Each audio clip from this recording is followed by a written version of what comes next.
Leopoldo Cules, dirijo la editorial Libros del Zorzal. Mi profesión anterior es la matemática, soy doctor en matemática. Después de doctorado yo me empecé a interesar, quizá paradójicamente, en los griegos. Me llamó la atención que en la formación de un matemático no estuviera Euclides, Apolonio, Arquímedes. Y cuando empecé a leer de los textos griegos, de los originales, traducidos obviamente al castellano, y fue así como llegué a un libro de geometría griega que se llamaba Leyendo a Euclides, de un matemático italiano, Beppo Levi, al que yo conocía bien, porque es uno de los 20 matemáticos del siglo XX más importantes, contribuyó a la formación de toda la escuela matemática y física e ingeniería en la Argentina. Y en el 47 dejó este libro, su único libro, Leyendo a Euclides, que me lo pasó un amigo, me encantó, enseñé un tiempo con ese libro y pensé que sería bueno que existiera de nuevo, porque eran unas fotocopias viejas. Y en una cena familiar contaba esto, que iba a empezar a buscar editoriales para que existiera el libro, y mi padre dijo, pero ¿cuánto puede salir imprimir un libro, para hacer un libro?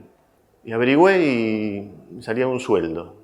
Y bueno, me lo podía permitir. Entonces mi hermano, que es menor que yo, en esa época estaba terminando de estudiar filosofía, le gustaba el tema también. Él aprendió diseño. Él diseñó el libro, que a la vuelta del camino lo miro y es muy difícil de diseñar, porque tiene muchos gráficos difíciles, laboriosos, y lo hizo él de cero. Hicimos una tapa que creo que bastante digna por no saber nada. Yo lo que quería era 100 ejemplares para la biblioteca de la universidad, y algunos a los amigos. Y hacer 100 ejemplares sería 2.700 pesos, hacer 1.000 sería 3.200. Digo, dame 1.000. Y en esa presentación, donde yo esperaba a la familia y los amigos, había 300 personas como mínimo. Aparte granizaba.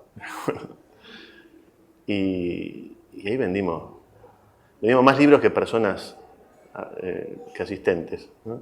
Y nos empezaron a buscar de las librerías, las distribuidoras, a ver quién había publicado eso. Claro, nadie nos conocía. Y entre mi hermano y yo paseamos por librerías y que llegamos a una distribuidora y se agotó enseguida, volvimos a hacer 1.000 y se agotó enseguida. Tratamos de profesionalizarnos de a poco, viajando, viajamos muchísimo, ahora mucho menos, pero no sé si faltamos a alguna feria del libro. Fuimos hasta Emiratos Árabes. Explotamos bastante el lado de comprar derecho de autor, el contacto en el extranjero era cotidiano para nosotros. Y la editorial se empezó a caracterizar por un catálogo diverso y de autores de afuera, que fuimos mechando con autores locales, y ya hace 18 años de esto. Ya pasó tiempo. Hace rato que es mi profesión tiempo completo, que vivo de la edición y que me sigue gustando como el primer día. Teníamos colecciones y no sé qué pasó en algún momento. Ahí había algo que no me representaba en la cosa estructurada de la colección esta, la colección otra. Porque siempre que aparecía un libro, ¿en qué colección lo metemos? Entonces dije, no, vamos a romper con esto. O no forzosamente romper, pero dejarnos la libertad de no encuadrarnos en algo muy estructurado. Lo que sí me di cuenta, una vez que empecé a ser editor yo mismo, es que sin saber que existían las editoriales, yo seguía editoriales. Precisamente yo, cada vez que salía un libro que tiene determinado formato, determinado diseño, yo lo compraba, porque lo asociaba con el anterior que me había gustado. Entonces, sin saberlo, yo seguía a un editor, que era Le Seuil, en Francia. Y una colección precisa de Le Seuil que dirigía Bourdieu. Entonces, muchos años después, cuando yo empecé a intentar desestructurarme, dije, volvamos a eso. Al lector está muy bien que no le interese quién es el editor. ¿Qué importa? Si sigue un editor, que sea inconscientemente. Eso por lo menos es lo deseable, lo que yo encuentro que es deseable. Que encuentro que un editor exitoso es aquel que se hace invisible para el lector, pero el lector lo sigue igual. En realidad, la estructura actual se parece muchísimo a la inicial, no tanto a la del medio, donde en un momento hicimos la distribución propia, ya éramos 10, 12 personas. Estuvo bien hacerlo porque realmente conocimos un oficio que es la distribución, que nos viene muy bien tener ese conocimiento. Pero duró 3 años. A la vuelta al camino, lo que mejor me sale a mí, con relación a mí mismo, es elegir libros. No es armar paquetes y mandarlos. Pero en particular descubrí que hacer paquetes y mandarlos es difícil. Me gusta mucho vender, pero vender no es forzosamente armar una estructura comercial. Vender es convencer al otro que te compre algo. Y empecé a contratar de a poco gente que hacía cosas mucho mejor que yo, y me empecé a concentrar más en hacer lo que más me gusta y en lo que más me destaqué con relación a mí mismo, ¿no? Que es elegir libros y llegar hasta el PDF. Y las estructuras son... Yo tengo un asistente y yo. Y hacemos muchas más cosas que cuando asumíamos tareas para las cuales no estábamos capacitados. En el medio armamos otras editoriales que maneja mi hermano, es menor, quedamos del otro lado de la frontera digital. Yo quedé del lado de una editorial clásica, libros en papel, tenemos ebook, pero el negocio está armado en torno al libro en papel. Y él está del otro lado de la frontera donde maneja lo digital con maestría. Yo parto sobre la base de que no soy alguien especial, por lo tanto, si aparece un interés, que pesco un interés para mí, debe haber mucha gente con quien compartir ese interés. Si algo genera un impulso así, unas ganas, y después lo leo y me sigue gustando, y lo tengo publicado. Si me dan los medios y las energías y qué sé yo. O sea, si mi editorial, si pienso que mi editorial puede canalizar responsablemente eso, lo tengo que hacer. Pero en Francia conozco muchos editores, tengo muchos editores amigos, y trabajo sobre la hipótesis de que las cosas buenas, tarde o temprano, algún editor francés la va a hacer. Entonces yo voy a ver libros franceses, de autores franceses y editoriales francesas, pero también libros que editan editores franceses de otro lado. En un momento también armé una colección de salud, especialistas importantes en cada disciplina que escribieran sobre medicina, pero no técnica, sino sobre salud, pero de la pluma de médicos. En paralelo hubo un cóctel en la editorial del siglo XXI, como cada año, durante la Feria del Libro, esto fue 2011, 2012, y al director editorial de Planeta, que es amigo, me propone, hagamos cosas juntos. Como que, digo, coeditemos algo.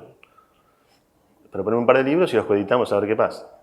Y yo justo estaba con este neurólogo, que empecé a trabajar con él, con el libro, después vino un coautor, qué sé yo, y terminamos vendiendo 350.000 ejemplares. Yo hacía 8 años que negociaba los derechos de Asterix. O sea, por cansancio lo compramos, los derechos de Asterix. Y es una coedición Zorzal Planeta, que es algo insólito. Son los 24 álbumes de Goscinny, guionados por Goscinny, de Asterix, con una traducción nueva, en la que hice trabajar a 12 personas, un año. Es dificilísimo traducir eso. Y que solo fue posible por la asociación de las dos empresas. Una sola no podía hacerlo. Eso es lo lindo de una coedición bien hecha, ¿no? O sea, que se juntan porque se necesitan. Hay una colección linda que la llamamos Trazos, que son cosas raras de clásicos. Y clásicos entendido en el sentido de Calvino, ¿no? De los que hablan de uno mismo, donde entran los clásicos. Está Proust, por ejemplo. Pero Boris Vian, para mí es un clásico. Son autores más cosas raras de ellos. De Proust, un ensayito precioso que se llama Sobre la lectura. De Boris Vian, una obra de teatro. De Quincy. Y hicimos un formato chiquitito. Y esto sí lo copié de una editorial francesa, Mille et une Nuits, que me encanta. Pusimos exhibidores en un momento y se vendió muy bien. Y cada tanto sacamos uno. En algún momento quise virar algo comercial, probar a ver si me salía, digamos, todo es comercial lo que hago, o pretendo, pero primero me interesa y después a vender a morir. Esa es mi regla. A veces fracasamos, a veces no. Pero una vez quise invertirlo, es decir, primero algo que pienso que se va a vender por más que no me interese. Sacamos el inicio de una colección Se llamaba La filosofía de Lost, se llama la serie Lost, La filosofía de Crepúsculo, que no eran libros malos. Yo sentía cierta incomodidad en ese proceder, pero probé igual. No se vendió mal, pero supe que no tenía que hacer más eso.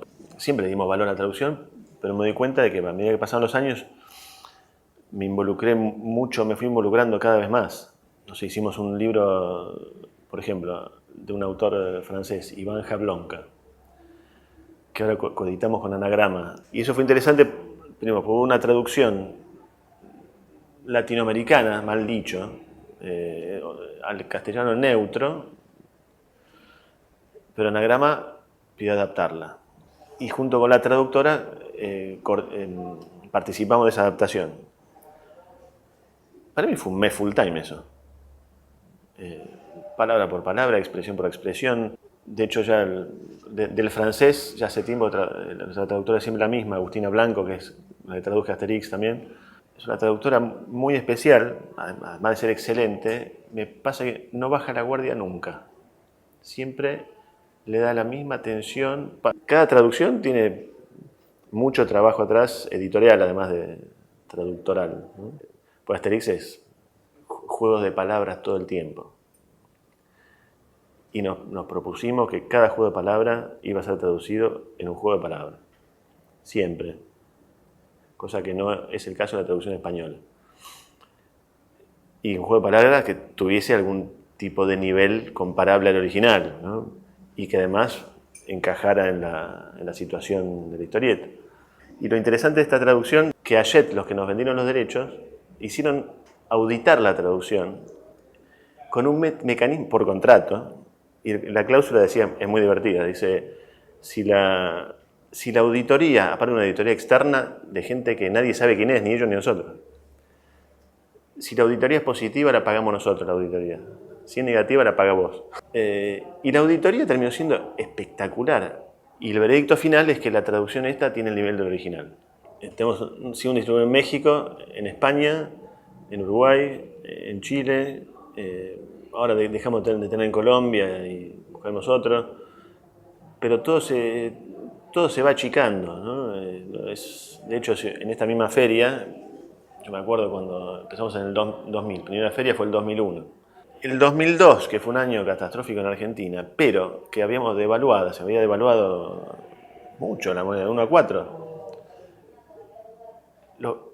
En estas jornadas profesionales en las que no hay nadie, en este mismo momento, en el 2002-2003, no se podía caminar. Y estaba lleno de libreros y distribuidores de afuera. Y vendíamos un montón, a lo mejor al librero le mandábamos, no sé, 80 ejemplares de todo. Pero ahora cambió todo. Cambió todo, los pedidos son muy chiquititos. Por eso desde hace un año y pico en España decidimos instalarnos, es decir, imprimir allá, distribuir allá, promocionar allá una parte del catálogo que pensamos que viaja bien, pero porque realmente de cada título se venden mucho menos ejemplares que antes. Yo lo viví con, no sé, hace 15, 12 años uno elegía bien un título y acá solo en Argentina vendíamos 10.000, rápido. Aparte lo distribuía yo mismo y vendía de a 200 a un librero. Ahora cambió radicalmente eso. Mi hipótesis es que desde que se consolida Facebook y después todo el resto, que no es un problema para mí de formato, un libro de 500 páginas tiene su ebook de 500 páginas, ¿no? Y hoy el ocio que antes se usaba para leer se usa para otra cosa.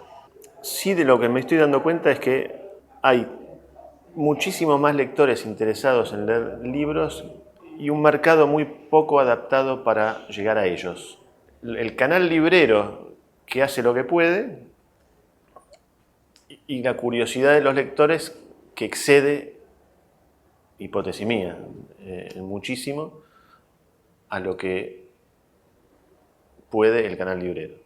Quizás estamos viendo mucho menos de lo que podríamos y tenemos una cabeza muy siglo XX. Estoy seguro que hay muchos más lectores que comprarían mis libros de los que efectivamente se traducen en ventas a fin de mes de las librerías. No me engancho mucho en la cosa de en la discusión de independientes, eso, porque para mí un editor independiente es alguien que publica los libros que decide él. Un editor que no es independiente es alguien que publica libros que decide otro. Sí hay un problema de concentración del mercado que es grave. Cuando en 2014, acá, Random House compra Alfaguara, todos esos sellos, ahí se terminó algo posible en este país. Fue para mí muy grave. Hay una ley de defensa de la competencia que no actuó. Se armó un oligopolio muy fuerte. Y después vino las ediciones B y se fortaleció cada vez más. Y eso uno lo ve al día a día, ¿no? Hacer existir un libro en librerías con la concentración tal como está. Entonces, más que armar discusiones filosóficas de la independencia o no de las editoriales, hay que realmente dar la batalla en contra de la concentración. Y eso no es, bueno, lo que dije, es una ley, no es una cuestión ideológica. El economista más ortodoxo y el más progresista está de acuerdo que el oligopolio es el cáncer del mercado. Para sintetizar, yo creo que los editores que no pertenecemos a los grandes grupos somos un factor de poder y no estamos ejerciéndolo. La diversidad de los títulos la tenemos nosotros. No la tiene ni Planeta ni Random House. La inmensa mayoría de la oferta de títulos la tienen los editores que no son grandes grupos.